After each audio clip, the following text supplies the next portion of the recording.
I will let you know in 2 days' time. How you see this?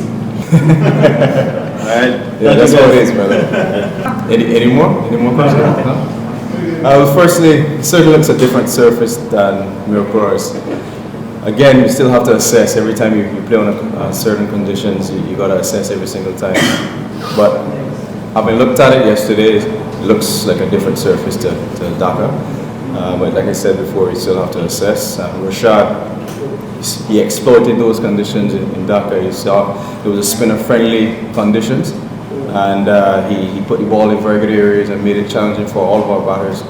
But again, new series, new surface, same goals. So we just gotta learn from the mistakes that we would have had in the ODI series. I don't think the surface would play as similar, but again, if it does, we still have some of those learnings from the last series. The thing, it looks good. If you look at it, just the eye test, it's past the eye test, and I would say every time I come to Chittagong, it's a pretty good pitch to bat on as a batter. So I would say it looks like a good one, but like I always say, you have to assess when we come. You have to see what it's likely going to be like through the innings. If it's going to change, if you think it's going to spin a bit more in the back end, if you think it's going to slide on in the end. So all these things we have to think about, and then the assessment period comes in there. Consistency is key. It's important for us to hit the areas that we plan. We plan a lot, but if the execution isn't there, then the plans basically go out the window. So it's just about believing in the skill sets that we have, because all the bowlers have been bowling very well over the last few years. It's just about getting that consistency and being more ruthless with their lines and lengths and making it more challenging for the opposition batters wherever we play. Of course, any time you cross the line, you got to believe that you can win.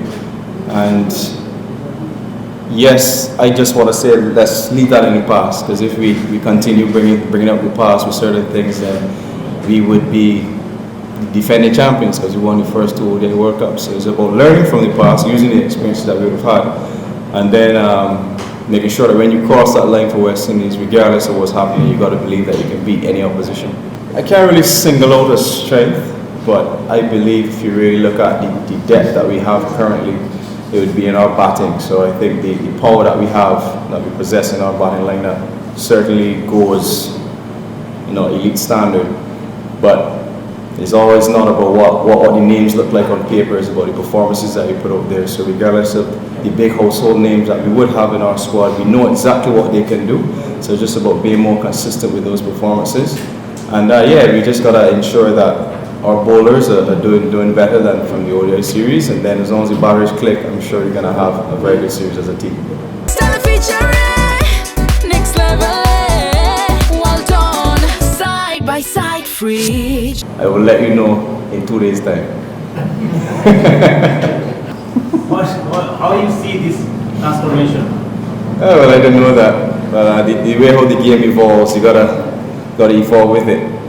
So if a team, because I see Bangladesh as a team who always run well between the wickets, they push the fielders in the deep, they're a very busy team. So if you can add 6 hits into your game as well as a plus. So I think we need to continue doing the same as a West Indian team. We have very strong power hitters, but if you can mesh the two without running between the wickets and pushing those good balls and making ones into twos, those things, I think we're going to be the same. So yeah, like I said before, you have to evolve it with the cricket, and if you can do that, we're going to continue growing and progressing as a team. They have a less muscle, still they're hitting big sixes. Alright, yeah, that's how it is, brother.